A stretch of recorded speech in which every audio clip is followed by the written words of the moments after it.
Eu sou Ricky Batista, estou aqui em representação da Câmara Municipal da Praia da Vitória e tenho um grande prazer e honra poder apresentar aqui o nosso próximo evento. Vou passar o microfone aqui ao Sr. José Andrade para poder fazer as apresentações pessoais. Mas muito obrigado por ter vindo e aproveite. Muito obrigado. Boa noite a todos.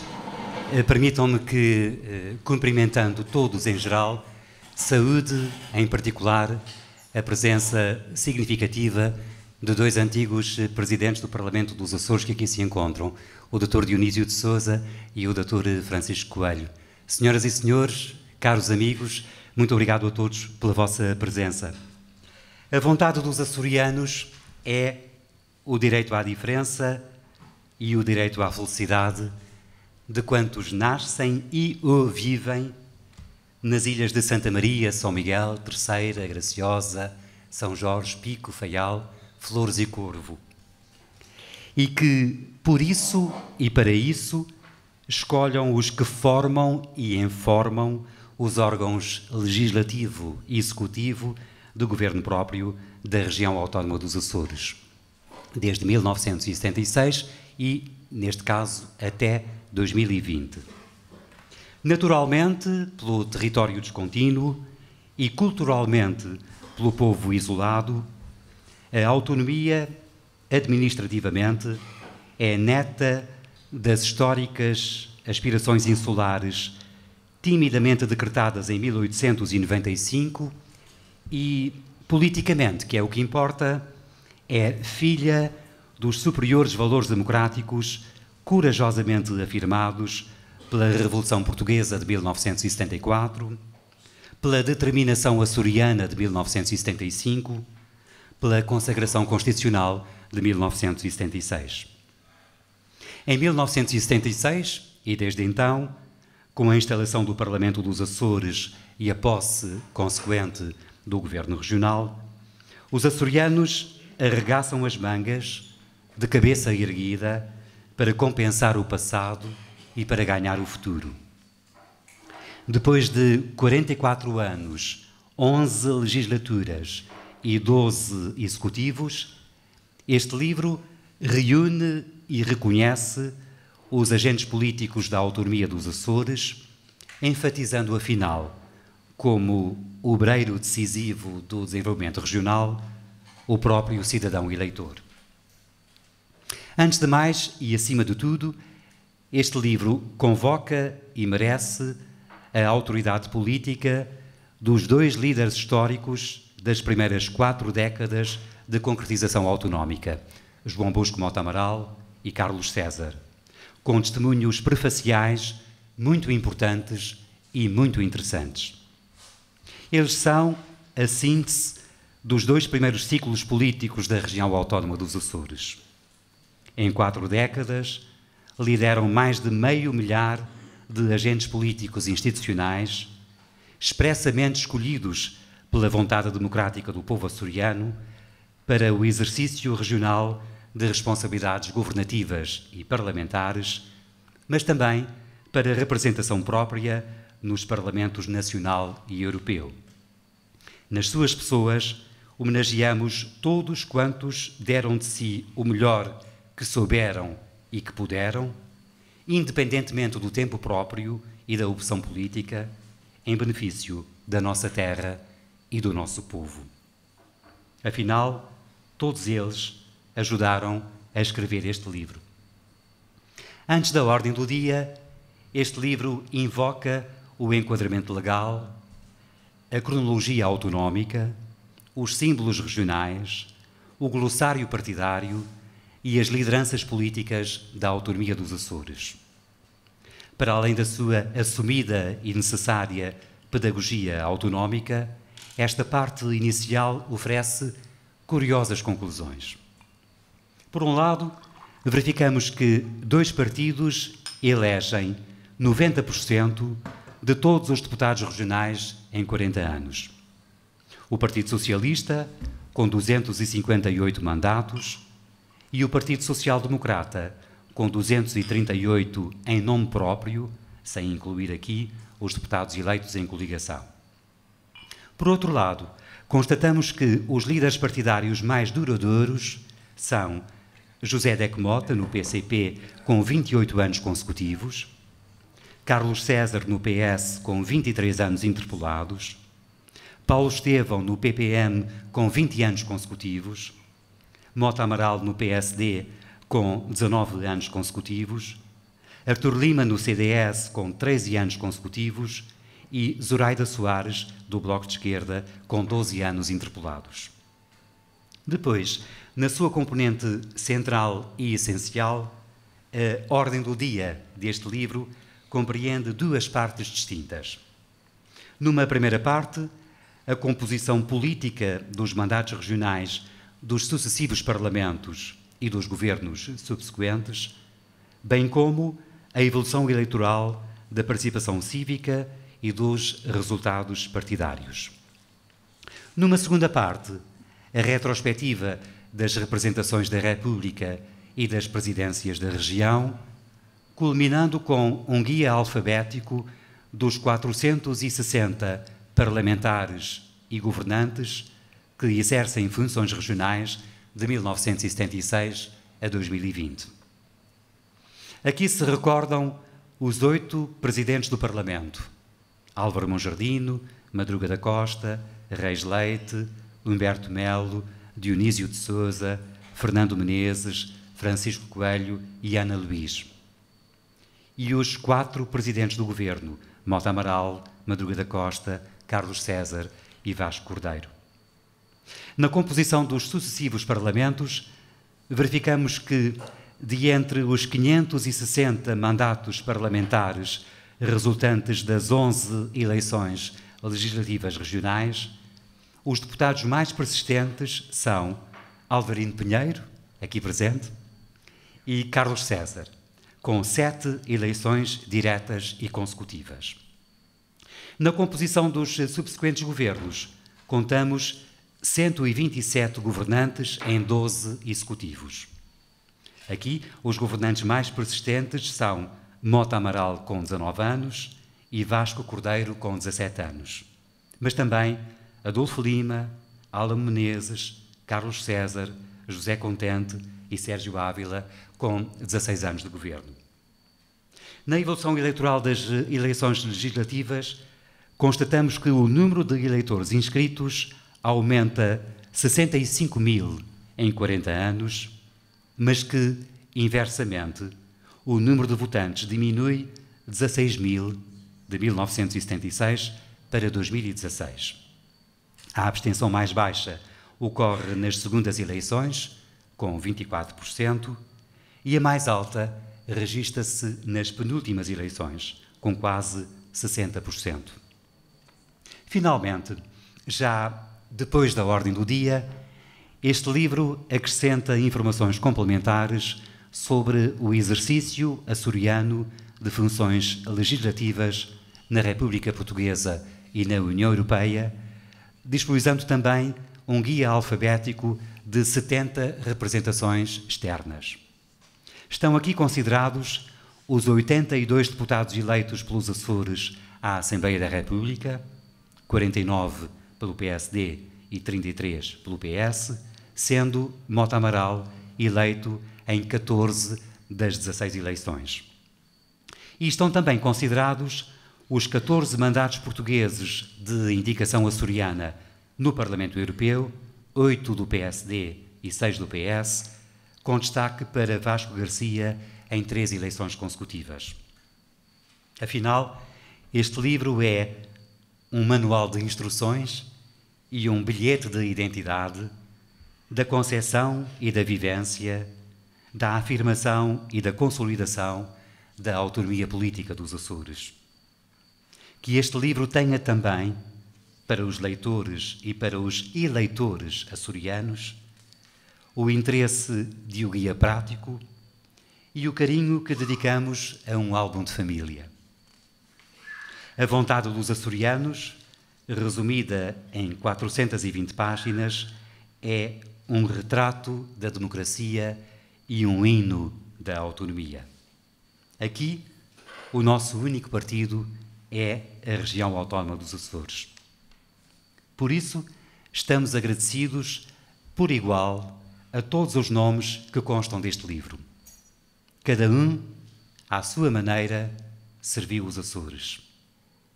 Mas quero acrescentar 3 sentidos agradecimentos finais. Antes de mais, muito obrigado à Câmara Municipal da Praia da Vitória pela oportunidade de voltar a participar na maior festa de livros dos Açores. Muito obrigado também aos 3 convidados de honra que muito nos honram e que acrescentam todo o interesse à apresentação deste livro. Carlos Costa Neves e Sérgio Ávila, com singular experiência executiva e parlamentar, são 2 nomes marcantes das 2 fases distintas da nossa autonomia política. Foram os sucessivos número 2 do Governo dos Açores na 3ª e são os líderes atuais dos maiores partidos regionais nesta ilha. Armando Mendes, enquanto jornalista atento e atuante da comunicação terceirense, comenta e questiona a evolução política açoriana nas últimas décadas e nos próximos minutos. Por fim, muito obrigado aos presentes. Alguns ajudaram a escrever este livro. Todos ajudam a justificar esta sessão. Muito obrigado.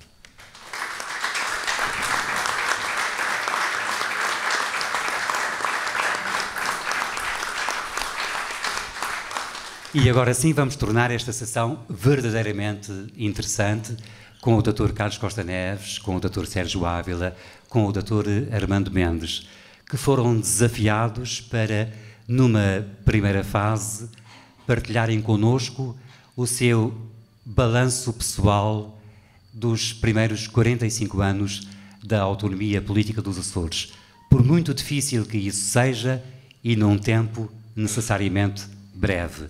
Podemos começar pelo Dr. Costa Neves, que é, peço desculpa, o mais antigo da mesa.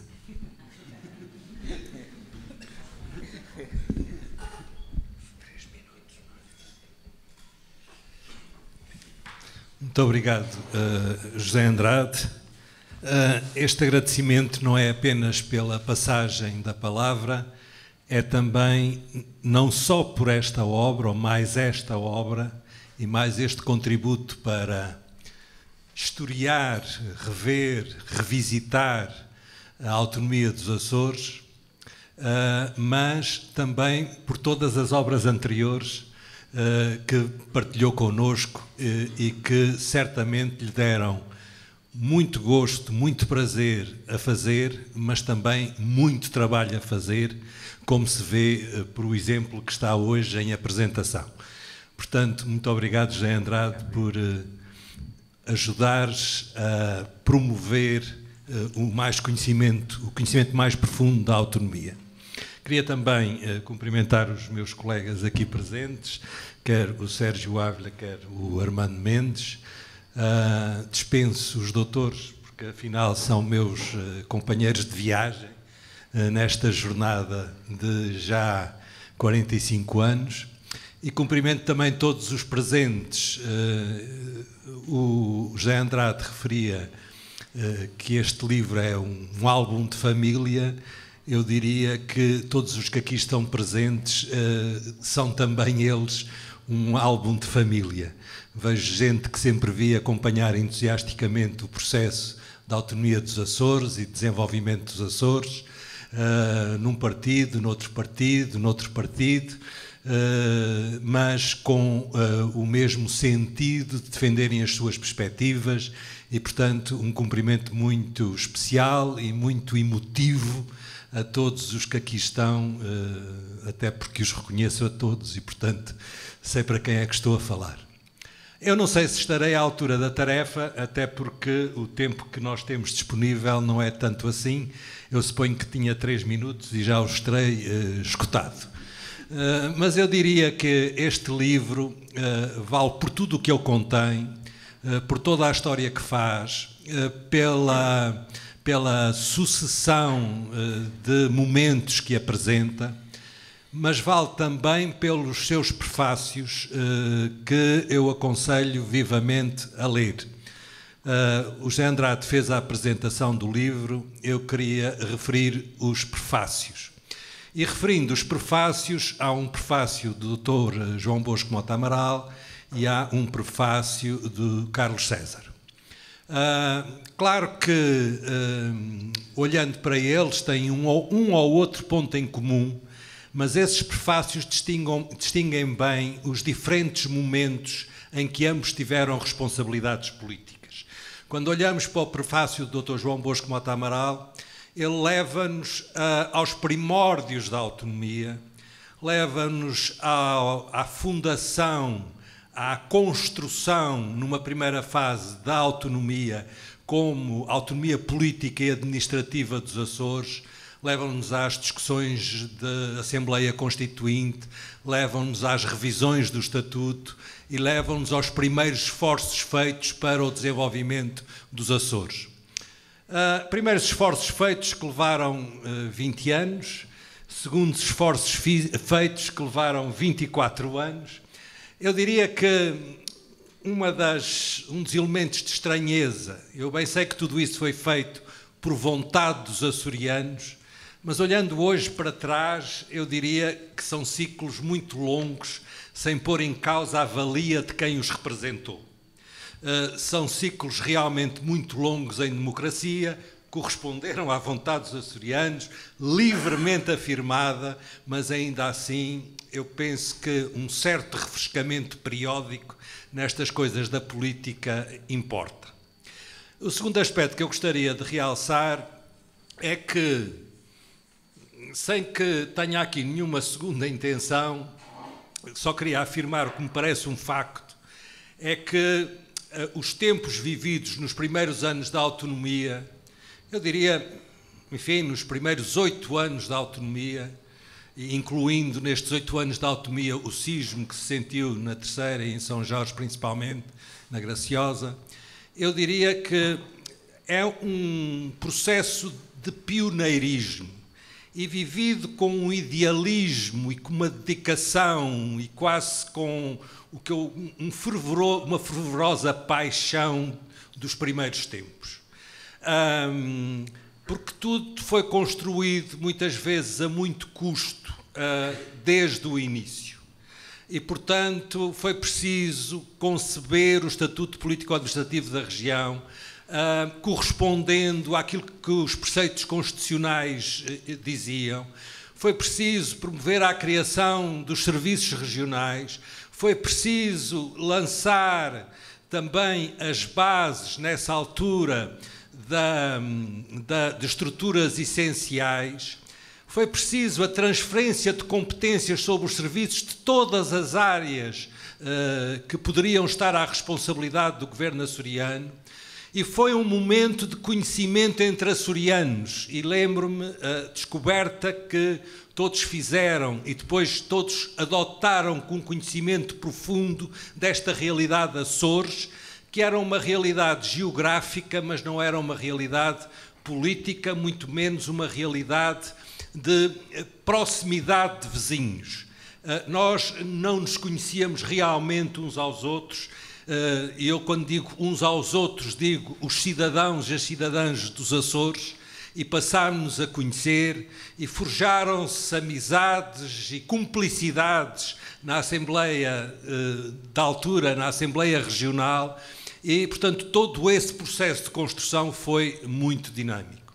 Há depois uma segunda fase, de que eu falarei menos, porque vou já passar o microfone, uma segunda fase de consolidação da autonomia. Eu diria que se a primeira fase foi de encontrar as fundações e o desenvolvimento do edifício da autonomia, a segunda fase foi de adesão a esse processo por parte do Partido Socialista e, por outro lado, de preencher o edifício da autonomia, entretanto construído. Para julgamento de méritos, cada um fará o seu, ambos os ciclos tiveram o seu mérito. Eu reparei que o José Andrade referiu 2 ciclos. Curiosamente, mas digo só isso por curiosidade, quando lerem os prefácios, verão que Carlos César aponta 3 ciclos. Aponta um primeiro ciclo de Mota Amaral, um segundo ciclo de Carlos César e um terceiro ciclo de Vasco Cordeiro. Isto não deixa de ser interessante, porque talvez devêssemos ter ficado para o segundo ciclo, mas isto é uma provocação ao Sérgio Ávila. Mas não foi essa a vontade dos açorianos. Outro aspecto que eu reparo, que o José Andrade destacou, mas que eu também gostaria de sublinhar, é que se nós hoje temos muito mais eleitores inscritos, a verdade é que também hoje temos muito menor participação eleitoral. E isso deve-nos a todos levar a refletir, e a refletir nomeadamente para o futuro, sobre as razões porque esta situação, este facto, isto é um facto, porque é que este facto se verifica. Quando a autonomia foi uma enorme conquista dos açorianos, quando claramente é melhor vivermos no regime que vivemos do que num regime de dependência do Terreiro do Paço, claramente fizemos grandes realizações nos Açores e cometemos alguns erros, mas as realizações são mais. Porque é que há este afastamento dos cidadãos açorianos? E com esta interrogação passo o microfone, e muito apropriadamente, ou não, ao meu vizinho da esquerda. Literalmente. Literalmente.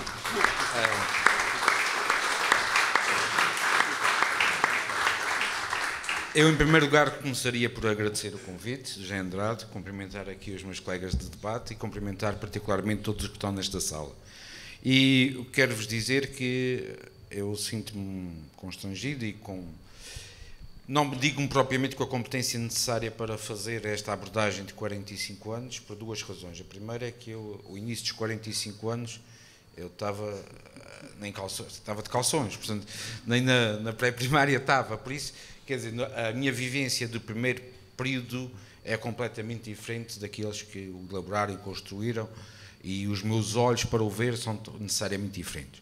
E ainda mais numa sala como esta, onde tem aqui muitos destes grandes obreiros do início deste período autonómico e que estão aqui connosco. Portanto, quem serei eu para falar deste período? Tenho sim muito a aprender com eles sobre esse período e não poder falar efetivamente desse período. Mas o que eu posso fazer num horizonte temporal destes 45 anos e neste pouco tempo, eu posso citar o Churchill, que disse uma vez que não tinha tido tempo para preparar uma intervenção tão breve. E, portanto, eu também não tive tempo para preparar uma intervenção tão breve. E, por isso, o que eu posso, efetivamente, vos dizer, e de reflexão, e que tem a ver um pouco com uma forma como o Dr. Costa Neves concluiu, é que nós vivemos, ao longo destes 45 anos, primeiro uma construção de arquipélago. É bom lembrar que nós éramos 3 ex-distritos e não tínhamos, efetivamente, uma noção de região. A RTP Açores inicia-se a 10 de agosto de 1975.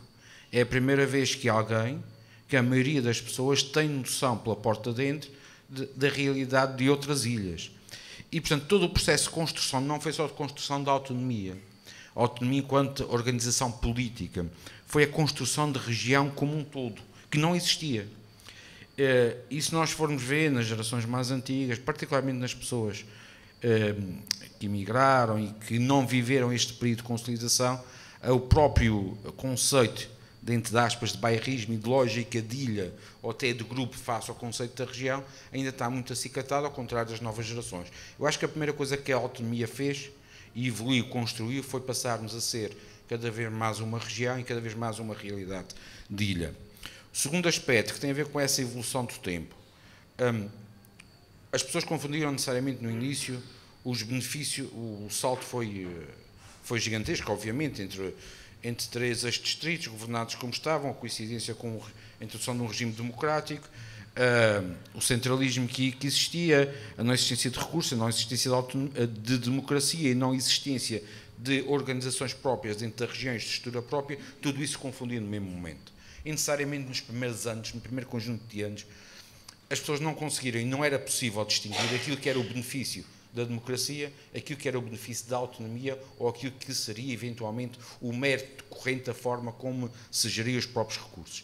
E esses conceitos foram necessariamente confundidos e as pessoas não conseguiram identificar o benefício de cada uma dessas componentes por si e atribuíram todas à mesma componente. Isso também tem uma justificação para ciclos políticos longos. Foi essa identificação de que aquilo que efetivamente a melhoria substancial progressiva da qualidade de vida, das infraestruturas, dos equipamentos, as pessoas não se atribuíram às pessoas que executavam a autonomia, aos protagonistas da autonomia, ou se era do regime da autonomia, ou se era efetivamente de um conjunto mais vasto. Por outro lado, é bom lembrar que houve uma evolução muito significativa aos dias de hoje da forma como as pessoas tiveram e têm acesso à informação. E se nos últimos 10, 15 anos tudo isto mudou de forma mais acentuada, a verdade é que houve uma evolução. Em 75 foi o primeiro canal de televisão que as pessoas tiveram, que tinham um canal de televisão. Em 93 passaram a ter acesso a 3 canais, passaram a ter acesso a canais, em 95 passaram a ter acesso ao canal nacional e depois passaram nos Açores, só muito mais tarde é que passaram a ter acesso a vários outros canais, ou seja, a realidade e o conhecimento da realidade altera-se, depois com a introdução da internet, das redes sociais, todo esse mundo e o ritmo de informação muda completamente. Ou seja, também a visão que as pessoas têm da realidade, o efeito de comparação com outras realidades, o nível de exigência associado a outro aspecto, que é o aumento muito significativo da qualificação e de conhecimento da parte das pessoas, leva, obviamente, que a maneira como abordam a própria autonomia, o seu nível de exigência se altera substancialmente ao longo do tempo, fruto da conjugação destes aspectos. Mais qualificação das pessoas, muito mais acesso à informação em tempo útil e leva a que, progressivamente, o nível de exigência, o nível de comparação se faça cada vez de forma mais acentuada. E isso alterou progressivamente e irá alterar cada vez mais a visão que as pessoas têm sobre a própria autonomia. E basta isso ver que é completamente diferente da abordagem que se faz, e os estudos são feitos, eleitorais, de todas as formas, a abordagem que o eleitorado com mais idade faz em relação ao eleitorado mais jovem. Não é só uma questão de mais ou menos abstenção, tem a ver essencialmente com a concepção que tem do próprio mundo. E isso faz o grande desafio futuro, e não vamos ainda falar de futuro, mas isso é muito importante. Nós antes éramos, e começando os 45 anos de autonomia e refletindo isso, essa realidade, há 45 anos éramos cidadãos de ilha. Passámos a ser progressivamente cidadãos da região, do país, da Europa, e agora os jovens são cidadãos do mundo. A fronteira deles é o mundo, quando há 45 anos a nossa fronteira era a ilha. Depois passaram-nos a incutir que a fronteira era a região. Mas, hoje em dia, a fronteira é o mundo. Qualquer jovem, o que hoje tem cada vez, se calhar, dão mais importância a matérias políticas que lhe afetam mais a sua vida, que se decidem nos Estados Unidos, que cá. Vou dar só um exemplo. Uma das grandes preocupações da população mais jovem, obviamente, são as alterações climáticas, os impactos no seu futuro, na sua vida, na sua qualidade de vida e na própria existência do planeta Terra.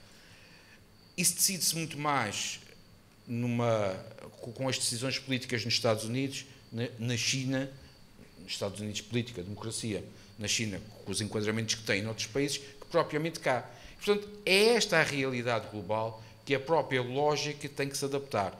E depois tem acho que é um segundo grande desafio, que tem a ver com que nós também não temos por vezes a coragem de abordar, que é qual é o nosso limite de qualidade e de nível de exigência que devemos garantir ao nível de cada ilha. Isto é um aspecto muito importante e muito relevante, sob pena de... Porque há ciclos que se vão finalizando. Por exemplo, o ciclo das infraestruturas tem tendência para se concluir. Mas quando a lógica está muito associada à infraestrutura, à exigência da infraestrutura, seja ela em que ilha for, e não qual é o objetivo final da infraestrutura, nós podemos manter um nível de discussão muito assente numa lógica fundamental e essencial como estrutura fundadora da autonomia, mas que, ao mantendo essa mesma tipologia de análise, discurso, de reivindicação, poderemos ultrapassar os limites em que a eficácia e a eficiência dessas infraestruturas, por um lado, vão muito para além das efetivas necessidades e o seu impacto prático na qualidade de vida das pessoas já não será tão eficaz quanto o dispêndio que terá. E essa é outra componente desse processo evolutivo. E por isso, se me permite, para concluir, eu iria concluir precisamente como comecei. A região mudou, mas as pessoas também mudaram. E o mundo mudou. E por isso, é da conjugação de todos esses aspectos que nós devemos entender a realidade. O açoriano de hoje, o açoriano que nasce hoje nos Açores, será um cidadão do mundo. E a autonomia que nós construímos a partir de agora tem que ser necessariamente uma autonomia que incorpore e que tenha em conta essa realidade. Nós começámos por ser ilhas, passámos a ser região, passámos a ser um espaço europeu de seguida e somos agora cidadãos, os jovens são cada vez mais cidadãos do mundo e que veem e que conhecem e que vivem nesta realidade global e neste mercado global, como a economia é cada vez mais global, como a sociedade é cada vez mais global e por isso mesmo a autonomia tem necessariamente que ter em conta essa realidade, porque é assim que são os açorianos de futuro.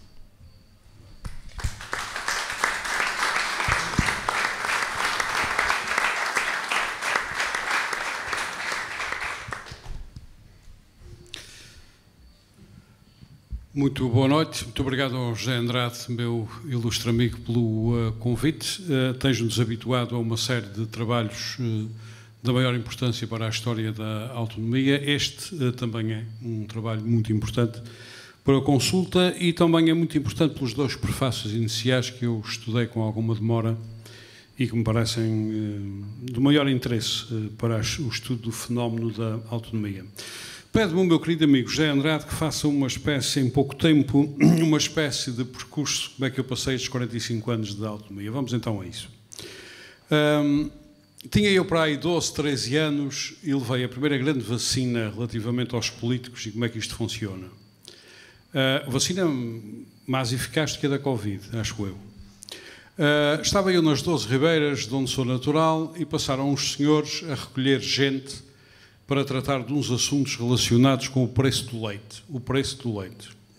Bom, e eu também fui. Uns tratores, umas carrinhas, e eu também fui.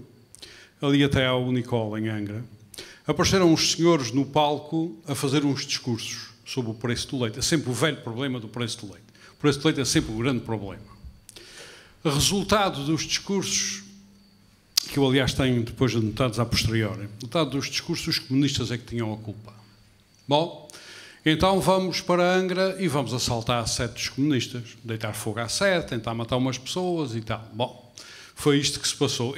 Os incitadores, eu conheço-os todos pelo nome e apelido. Bom, então eu descobri naquela altura que os comunistas que pouco tempo antes, comiam criancinhas ao pequeno almoço e eram inimigos de Nossa Senhora, passaram a ser industriais de laticínios. Bom, só mais tarde é que efetivamente eu compreendi o que é que se tinha passado.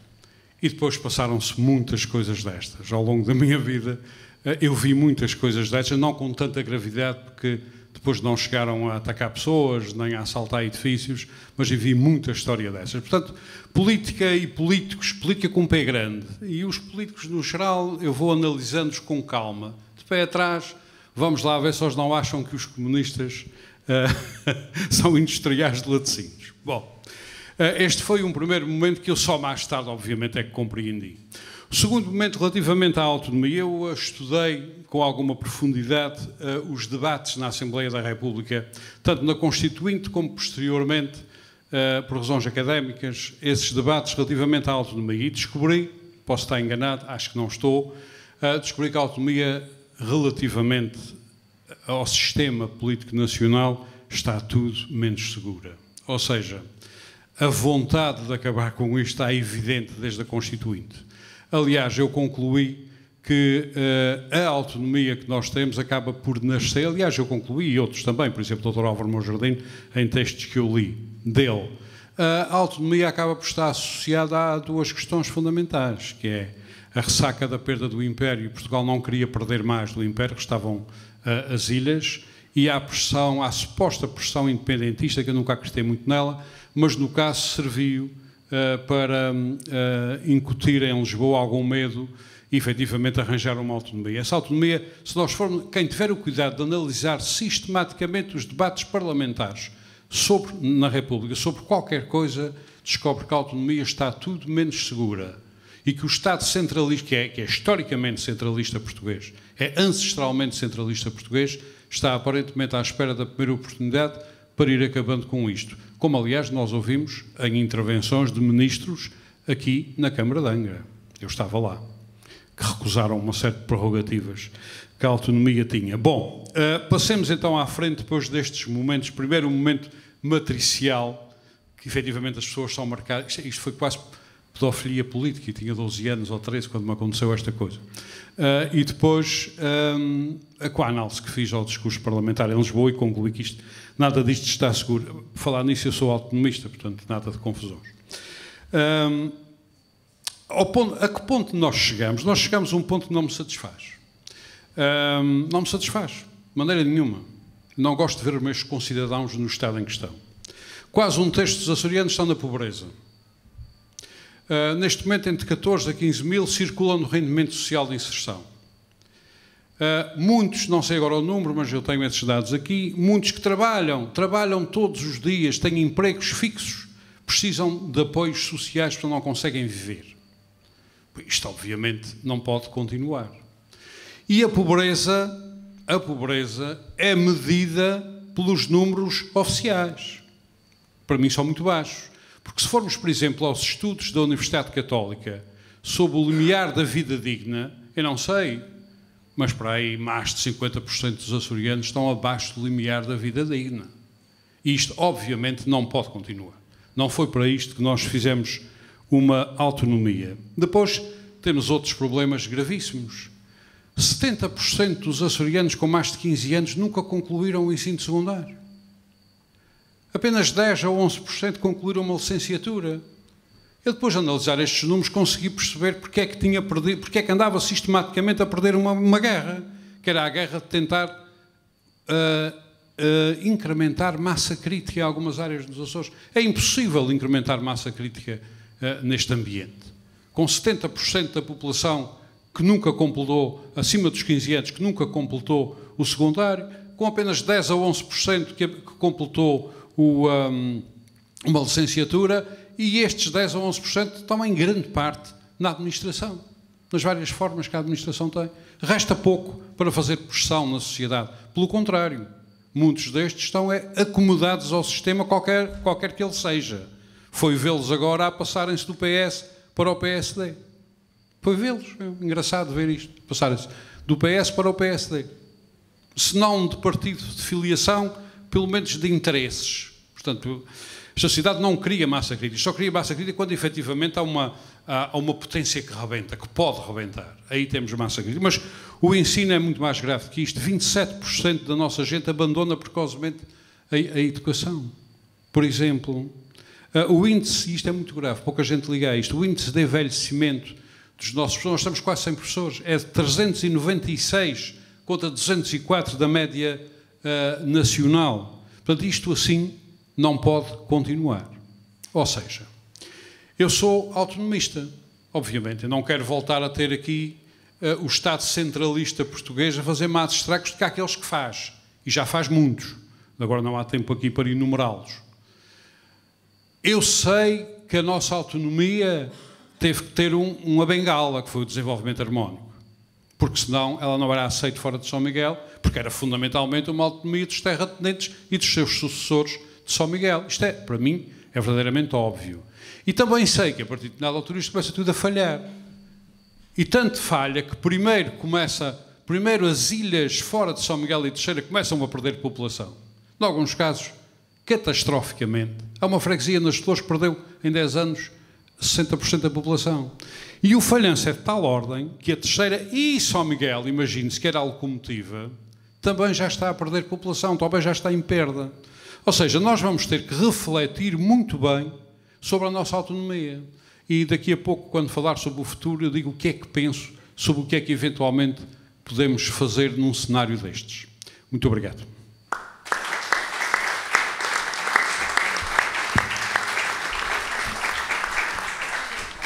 E agora íamos aproveitar a circunstância do Armando Mendes, além de comentador, também ser jornalista, para colocar uma questão a cada um dos dois antigos governantes e parlamentares aqui presentes. Muito bem, posso prometer que não vou fazer maldades daquelas que às vezes faço. Dr. Costa Neves falou numa coisa que me interessa, que são os ciclos políticos longos. O primeiro ciclo do PSD, o segundo ciclo do PS. Bom, e agora ainda não podemos falar em novo ciclo, porque, enfim, ainda nem sequer sabemos se o orçamento passa, mas veremos. Mas a minha questão não é essa. A minha questão é outra. É que consequências, no caso concreto dos Açores, é que esses ciclos longos têm, que estragos é que eles fazem, designadamente na cidadania e na participação das pessoas, na sua opinião, se é que fazem? Bom, eu vou responder à pergunta e vou fazer mais um comentário ou dois. Respondendo à pergunta, eu penso que a democracia, como manifestação de vontade dos cidadãos, faz com que os cidadãos escolham livremente. Mas a verdade é que nós temos que considerar que o exercício muito longo, o mais longo de todos que eu conheço, onde quer que seja, onde este sistema existe, leva a criação de círculos viciosos e levam a persistir ou a desistir de determinadas políticas, porque em função do tempo as pessoas são levadas a persistir ou a desistir. Eu não vim para um debate, nem vou aqui ter a falta de elegância e a falta de sentido de vir aqui fazer acusações ao PSD, ao PS, às governações de Mota Amaral, às governações de Carlos César. Acho que não é este o espaço. Portanto, eu não vou aqui falar nem dos benefícios, nem dos malefícios de uma e de outra administração. E procurei colocar o problema, na minha primeira intervenção, de uma reflexão que faço muitas vezes. E é óbvio para mim que, numa região relativamente frágil, com características que o nosso, eu ia chamar companheiro, mas é a força da expressão, com que foram pintadas algumas das realidades açorianas, e principalmente uma certa fragilidade social e educacional, leva à criação, esses círculos longos levam à criação de situações de dependência e de cumplicidade. É óbvio. E, portanto, se só há licenciados ou gente com o nível universitário na administração pública, é óbvio que ao longo dos anos se vão estabelecendo cumplicidades e essas cumplicidades, por seu lado, alimentam esses ciclos longos e, portanto, tudo isto entra em ciclo vicioso. E, portanto, seja qual for o poder, eu costumo dizer a mim próprio e digo-vos a vós, que não há nenhum governo que seja eficaz e que não caia nesses círculos viciosos para além de 8, excepcionalmente 12 anos. E, portanto, eu nos 45 anos da autonomia acho que já devíamos ter tido aí 5 governos e a verdade é que tivemos 2 ou 3, como diz o Carlos César. Portanto, esta é a minha questão. A minha questão, para responder à pergunta que nos foi posta é uma resposta no sentido de que quanto mais frágil é a região e quanto menos alternativas essa região tem, a verdade é que isso leva à eternização de dependências e à eternização de cumplicidades. Eu só gostava de acrescentar, e acrescento em 30 segundos, 2 aspectos que eu gostava de dar um toque muito rápido, que são os seguintes. O primeiro é, nós somos uma região e somos 9 ilhas. E é preciso muito cuidado e uma abordagem de grande precisão ao equilíbrio entre as 9 ilhas que compõem a região e a região que é um todo.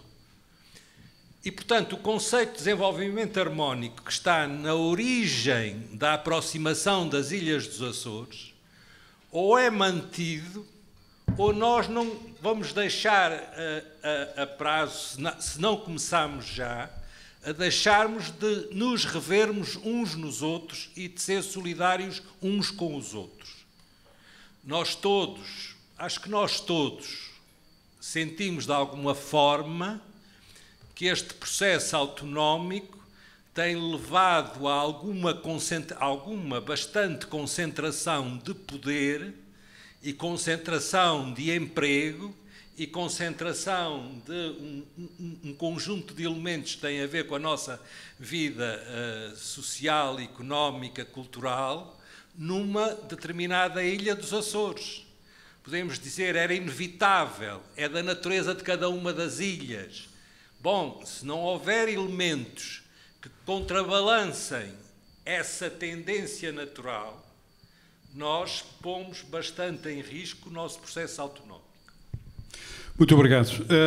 Tenho a incumbência, pelo meu amigo José Andrade, de colocar também uma questão ao meu caro amigo Dr. Sérgio Ávila. Dr. Sérgio Ávila é um homem da área das finanças, andou muitos anos ligado a estas finanças públicas, é agora parlamentar. Dr. Sérgio Ávila, estes cenários que eu para aqui tracei, que são baseados em factos, depois as conclusões cada um as tira como quiser, a região até pode viver assim muito tempo. O problema que eu lhe quero colocar é o outro, é que sem dinheiro a gente não vive.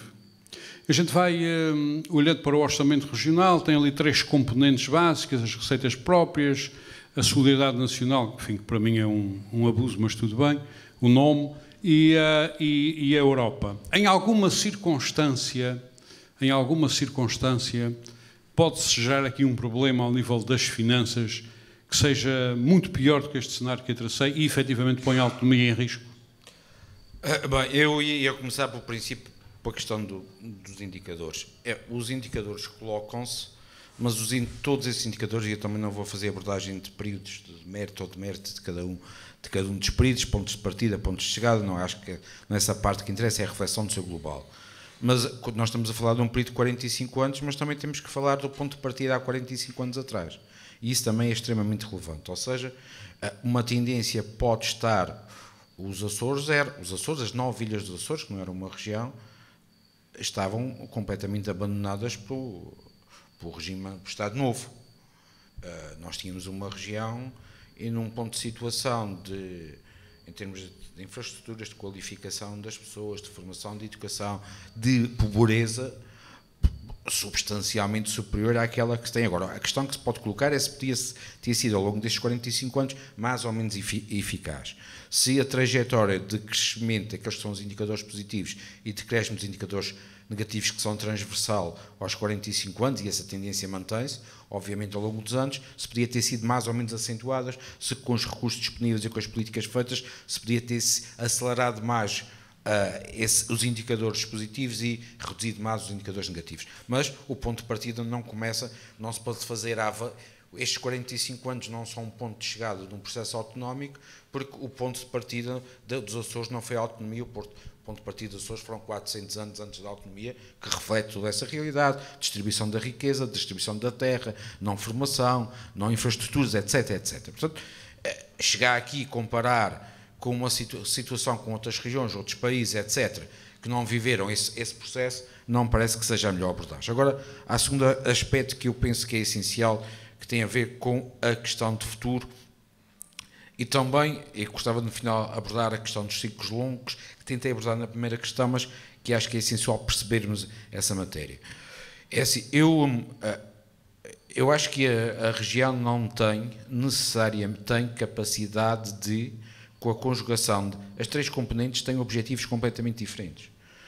Aquilo que foi definido a partir de 1997 no âmbito da Lei de Finanças Regionais, que foi a primeira que houve, definiu claramente essa matéria. No fundo, os Açores têm direito às suas receitas fiscais e para fazer face às suas despesas, com exceção do Estado, que fica com as despesas de soberania do Estado e com outros setores específicos, como sejam, que não têm a ver com soberania, mas têm a ver com o caso da Segurança Social, que é nacional, com o caso das aposentações, que é nacional, e uma exceção aqui que está no meio disto, que foi colocada à parte da universidade, mas do resto é a soberania do Estado, funções que são de soberanas do Estado, questões que têm a ver com a apresentação, segurança social e essa componente.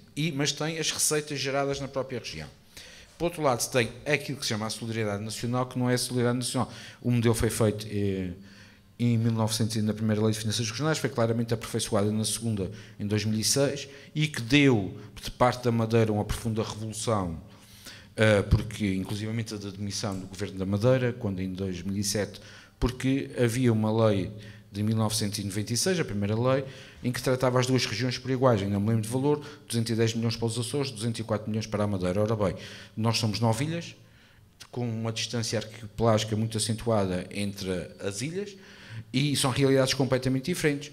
E o que a segunda lei introduziu foi passar a distribuir entre as regiões de acordo com critérios objetivos: número de ilhas, a distância ao continente, a distância entre as pontas das regiões. Isto fez com que os Açores passassem a receber muito mais e a Madeira passasse a receber bastante menos, mas mantendo um montante global.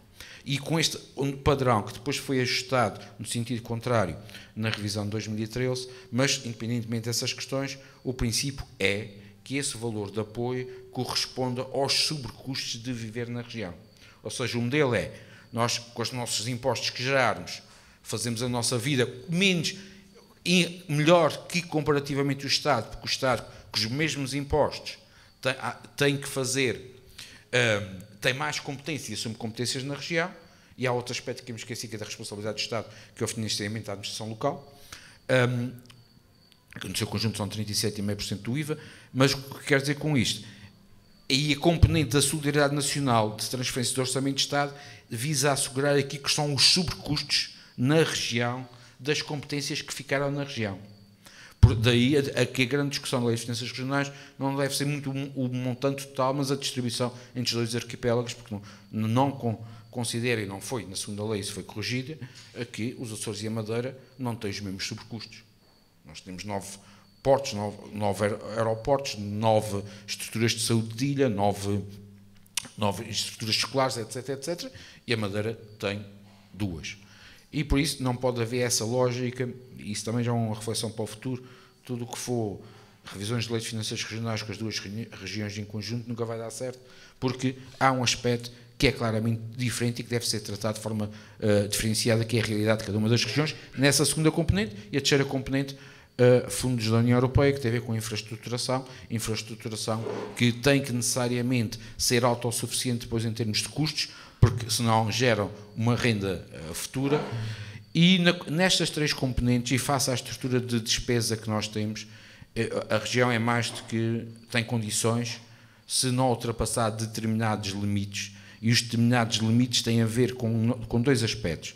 Nós não devemos criar infraestruturas só por as ter em todas as ilhas, ou seja, isto não pode ser um catálogo de exigência porque os outros têm, eu também tenho que ter. E segundo aspecto, desde que aqui que é o equilíbrio da diferenciação para anular os efeitos da insularidade não pode ultrapassar determinados níveis quando já não se está a anular efeitos e quando se está a criar condições que são superiores comparativamente ao resto do país, e sim gera crítica do resto do país e pode levar isso sim à insustentabilidade. Mas no modelo atual não há, que soubermos e se percebermos que cada uma destas componentes tem um destino objetivo, ou seja, aquilo que é sobrecustos, que é o que vem de transferência de orçamento, já é efetivamente o montante de sobrecustos que podemos suportar. Aquilo que é receita fiscal é aquilo que normalmente, se não houver sobrecusto, devíamos ter, e aquilo que é investimento infraestrutural, que não pode ser mantido, porque sempre a questão dos fundos comunitários são desafios cíclicos de 7 anos, e sendo uma região ultraperiférica, não tem a ver nada com as regiões ultraperiféricas aqui que são os financiamentos estruturais, que é o FEDER e o Fundo Social Europeu, tem a ver com sermos regiões de objetivo 1 e que tem a ver com o PIB face à média da União Europeia e não com regiões ultraperiféricas. Há muito essa confusão, mas não tem nada a ver com isso. Quando os Açores deixaram de ser região objetivo 1, o FEDER entra em phasing out e o FSI também complementarmente, por isso tem a ver com essa matéria. E neste contexto, acho que se mantiver essa estrutura e essa lógica e não houver um desequilíbrio entre pegar naquilo que é para coisas que não são de sobrecustos, usar o dinheiro da lei de finanças, e para questões que não são de infraestruturas, compensar com a parte de investimentos que depois podem gerar encargos futuros não sustentáveis no futuro, acho que essa equação pode-se perfeitamente manter. E um aspecto fundamental que tem a ver com a população. E isso é o grande desafio, precisamente, que tem a ver com tudo isto que nós falamos. Há uma coisa que nós temos que... Dois aspectos temos que desmistificar em relação à população. O primeiro, a redução da população é um sinal, transversal à Europa toda e transversal aos países mais desenvolvidos. E durante alguns anos esse fator não aconteceu nos Açores, porque, ao contrário do que se podia fazer crer, o crescimento da população que havia numa ilha, não era na ilha no seu todo, mas na costa norte dessa ilha, e não tinha a ver propriamente com aspectos que eram positivos.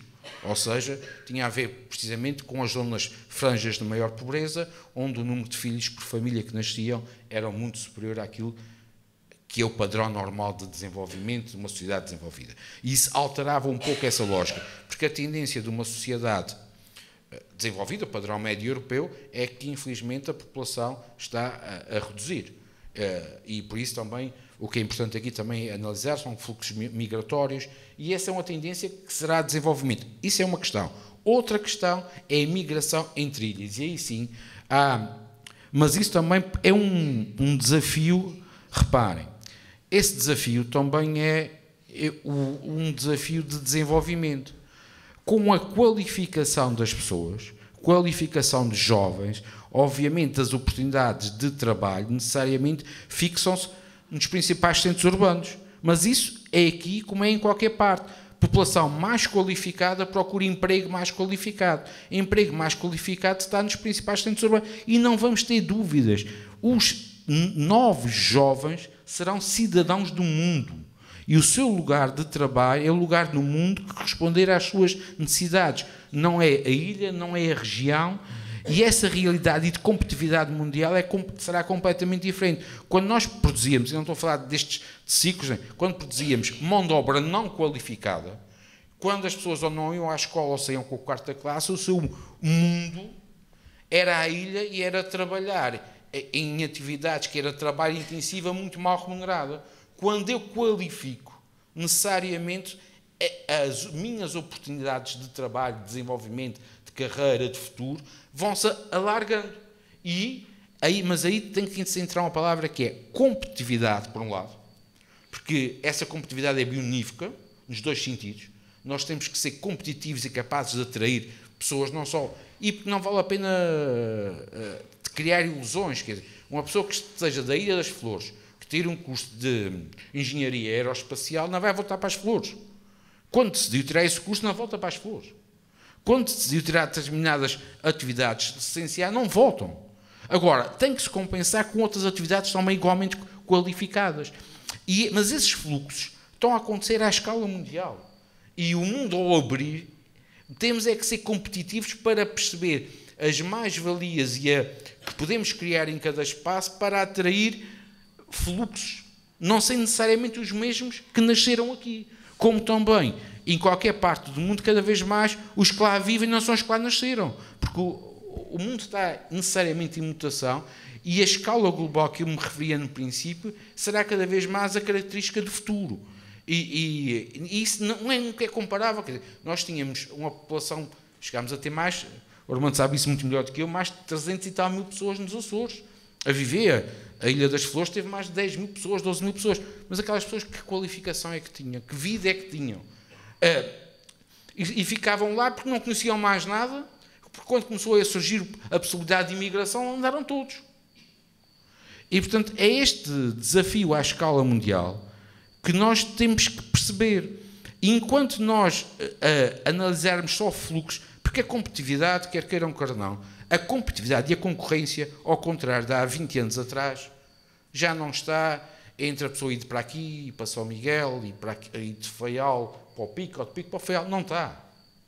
A competitividade está à distância de um clique, em qualquer parte do mundo. E enquanto nós discutirmos e analisarmos sempre num mundo fechado de 9 ilhas a competitividade entre elas, quando a real competitividade, quando a real concorrência está à escala mundial, estamos a afunilhar necessariamente uma visão e não estamos a perceber o problema envolvente e as componentes que tem.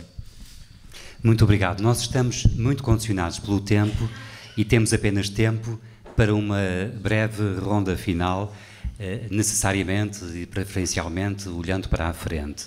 E por isso pediremos a cada um dos três que agora partilhe connosco um desejo pessoal para os próximos 45 anos da autonomia dos Açores, por muito difícil que isso seja, começando mais uma vez pelo Dr. Costa Neves.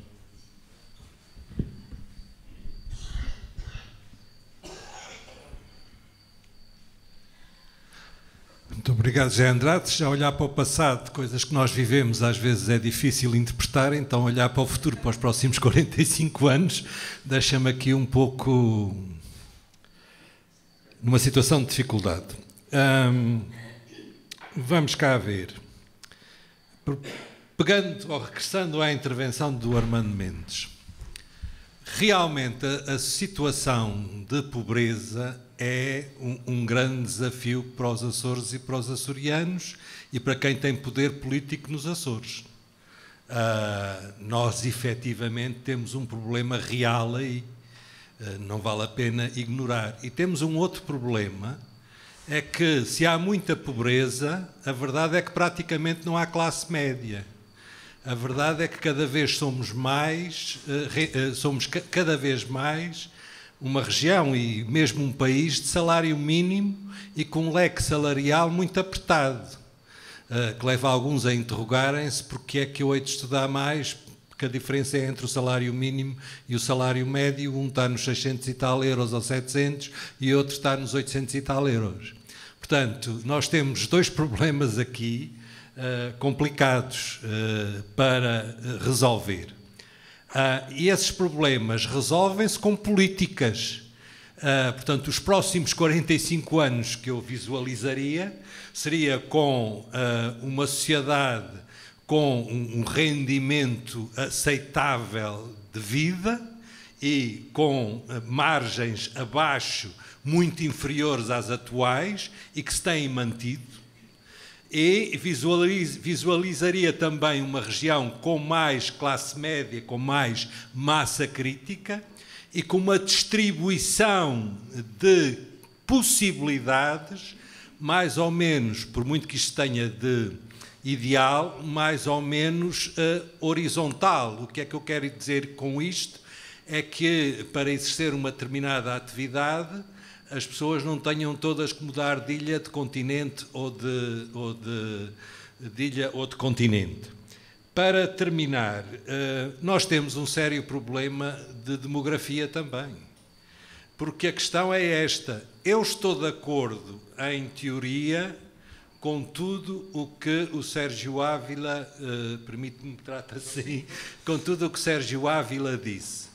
Mas não me deixa de surgir uma preocupação, se nós não conseguimos agarrar essa gente e esses jovens, cujo espaço é o mundo, com que é que nós ficamos em todas as 9 ilhas? Primeira pergunta. Segunda pergunta, será que... E esta pergunta o Sérgio Ávila terá mais condições para responder que eu. Será que ilhas com 4.000 habitantes, 5.000 habitantes, 6.000 habitantes e perdendo população, têm perspectivas de gerar emprego e atividade para além da função pública, que leva as pessoas a fixarem-se nessas ilhas, ou fruto desta mundialização desandará tudo e dentro de 45 anos não está lá ninguém? Como é que serão 6 a 7 ilhas dos Açores neste percurso e na aceitação desta realidade que até agora não descobrimos como é que se pode condicionar ou alterar, já não digo evitar.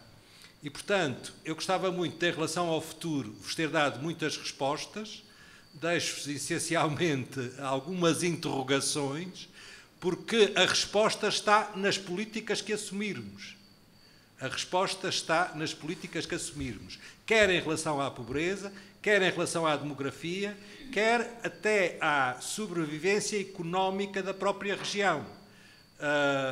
Falou-se aqui de centralismo, falou-se de apoios da União Europeia, mas isso quer dizer que nós estamos dispostos a, durante toda a vida, depender totalmente? Enfim, tenho pena de vos deixar com esta interrogação, mas são as que faço a mim próprio. É uma questão, bem, eu posso... Desejo para os próximos 45 anos, eu vou fazer 3. O primeiro é que o Angrense seja campeão europeu. O segundo é que... Muito bem, eu sabia, por isso já temos aqui metade. O segundo, mais agora muito a sério, um segundo que não depende da região, mas é muito relevante para a região e não deve ser desvalorizado nesse contexto, que é porque os Açores têm determinadas características que decorrem de um determinado enquadramento climático. Nos próximos 45 anos as alterações climáticas podem fazer com que o mundo que conhecemos não seja o mesmo e as nossas ilhas não sejam as mesmas, não depende de nós, mas influencia-nos decisivamente naquilo que é a realidade da região. E o terceiro aspecto fundamental tem a ver com essa resposta. Mas essa resposta todos nós temos de ter coragem de a assumir. É assim, o maior erro, o que nunca iremos conseguir é conseguir fazer que em todas as ilhas se faça tudo. Nós estamos num mercado global, que é competitivo à escala global. Isso implica especialização, isso implica competitividade, isso implica desenvolvimento das nossas mais-valias. Se nós dissermos que sim a tudo em todas as ilhas, nenhuma ilha será competitiva. Nós temos que ter a coragem de perceber que num mercado global, onde a competitividade é global, eu só posso fazer em cada realidade aquilo que eu faço melhor do que os outros, porque se não o fizer, estou a fazer artificialmente, e para o manter, vou manter artificialmente, e o custo de manter artificialmente será progressivamente superior. Portanto, não pode haver aqui ilusões. Nós temos que olhar para as nossas competitividades. Não podemos querer algo que diga que sim a todos e a dizer que vamos todos conseguir em cada ilha fazer o que nós queremos. Vamos, porque não vai ser possível, e para ser possível vai custar cada vez mais, e essa é a chave de sucesso para atrair pessoas para as ilhas. E com base naquilo que é cada vez mais a realidade mundial, que são fluxos. Uma coisa é e os jovens já são assim. Não é a minha geração, mas jovens já são assim. E não podemos mudar essa realidade. Agora temos é que ser atrativos. Para sermos atrativos temos que ser competitivos. Para sermos competitivos temos que perceber onde é que temos vantagens comparativas, onde são as nossas mais-valias, e é aí que temos que apostar. Se quisermos apostar em tudo, em todo o lado, dizer que sim a todo o lado, para, em nome de atrair 20 pessoas para uma determinada ilha, para uma determinada coisa, custar 10 vezes mais do que nós pensarmos efetivamente em que é que vamos ser competitivos e onde é que vamos colocar esses recursos, e aí entra-se na lógica das infraestruturas, onde não são necessariamente necessárias e competitivas para esse desafio. Vamos ter as infraestruturas muito bonitas, com mais fácil de fazer, e todos as fazem, mas vamos tê-las necessariamente vazias ou sem ter um efeito multiplicador que se pretende para a criação de riqueza, que por sua vez leva à tratabilidade do ponto de vista das pessoas. E é esse o terceiro grande desafio. Eu tenho muita certeza que o primeiro será cumprido, o segundo temos dificuldades, mas o terceiro é aquele que efetivamente depende de todos nós. E esse terceiro depende de todos nós também na forma como abordamos as questões. É a lógica e a forma de abordar as questões, de abordar o problema, de ter a capacidade de dizer o não. Porque não é a questão, não é do sim ou do não. A questão é que a escala onde se desenvolvem a realidade de ilha, e por isso comecei a primeira intervenção precisamente por isso, mudou substancialmente ao longo destes 45 anos. E ao mudar ao longo destes 45 anos, o discurso, a prática, a forma como analisarmos as questões muda completamente, porque hoje competitividade é à escala mundial. É uma grande oportunidade porque passamos a ter o mundo como nosso limite, mas também é uma grande exigência porque também passamos a ter o mundo como nosso concorrente. Muito bem, vou ser rápido. Se me dissessem assim, tens aqui... Ok. Se me dissessem assim, tens aqui todo o dinheiro da região, só o podes pôr num setor e põe-o todo na educação. Sem pestanejar. Ao longo da minha vida eu vi muitos amigos e conhecidos meus a falharem no sistema de ensino. Pessoas muito inteligentes e falharam porque eram muito inteligentes. E porquê? Porque há uma cultura da escola e há uma cultura do meio. E a escola não percebe que o seu mundo é o meio e não vice-versa. Enquanto isto não se resolver, não temos sucesso. Depois, temos outro problema, gravíssimo. Um sistema teimoso, sistema político teimoso. O sistema político foi avisado que o processo ia dar, perdoem-me a expressão, ia dar barraca, deu barraca. Foi avisado que a matemática de Singapura era para Singapura. Hoje em dia, se questionar gente, engenheiros, gente da matemática, que tem filhos, veem-se e desejam-se em casa para ajudar os filhos da matemática, porque isso não tem nada a ver com a nossa mentalidade e com as nossas cabecinhas. Portanto, o que nós temos é um sistema... Comparar com o passado é complicado, porque vamos comparar com um tempo em que ir estudar era mau, porque eram menos braços na terra. Hoje ir estudar é bom, mas falhamos. Por exemplo, o estudo que o professor Francisco Simões fez sobre o pró-sucesso é uma lástima. Então o pró-sucesso só analisa o sucesso nas pontas e metade daquela gente que fica pelo caminho, pelo meio, não vai para a análise, não existe. Ou seja, é uma chacina no sistema de ensino. Eu quero um sistema de ensino inculturado, idiosincrático, que parta do local para o geral. Se tivermos coragem de fazer isso, e o nosso sistema político andou a tatear, mas nunca chegou lá, teremos de certeza absoluta sucesso. Porque qualquer açoriano é igual aos outros. Não é menos inteligente, não é menos dotado. Precisa ter os estímulos certos. Precisa ter as oportunidades certas e nós não as temos. Eu tenho apanhado jovens que me procuram, perguntam coisas, alguns estão na universidade e aquilo é muito complicado. Sinceramente, é muito complicado. Ponto de hoje, e para terminar, contar-vos só uma história. O filme Os Deuses Devem Estar Loucos. Um avião deixou cair uma garrafa de Coca-Cola no deserto de Kalahari. Os indígenas pegaram naquilo, não sabiam o que eram, a garrafa começou a dar problemas e depois inquietaram-se para se verem livres da garrafa. O espaço geoestratégico dos Açores é o nosso ouro. A gente não só não o explora, não sabe explorá-lo, como não quer pensar sobre ele. A base das lajes é o exemplo, enfim, eterno. Mas há mais. Amanhã há um encontro sobre o espaço, os Açores e o espaço. Okay? Vamos definir amanhã, ou vamos começar a definir os interesses dos Açores no espaço. Quem são os açorianos que estão lá? São as empresas que têm interesses, são estes que têm interesses. Nós não temos uma visão, não temos objetivos, não temos uma estratégia, não temos uma tática, não sabemos, permitem-me outra vez a expressão, não sabemos quanto é que vamos sacar daquilo, porque não sabemos quanto é que aquilo vale para os outros, ok? E deixamos isto andar. E continuamos, com metade da população, daqui a dias, da pobreza, na miséria, com os salários absolutamente execráveis, com gente que trabalha 30 dias ou os 20 tal dias por mês e chega ao fim do mês, precisa esticar a mão para receber uma esmola. Nós queremos esta região, eu não quero esta região. E quando eu dizia há pouco, só para concluir, que alguns dos meus amigos mais inteligentes falharam no sistema, eles depois encontraram quem os valorizou. Muitos deles estão na América e no Canadá. São pessoas de sucesso naquelas terras. E não são aqui porquê? Porquê é que não são aqui? E já agora, para pensar no ensino, pensar na fraude, que é o ensino inclusivo. Mas como não há tempo agora para discutir isso, fica para outra altura. Muito obrigado.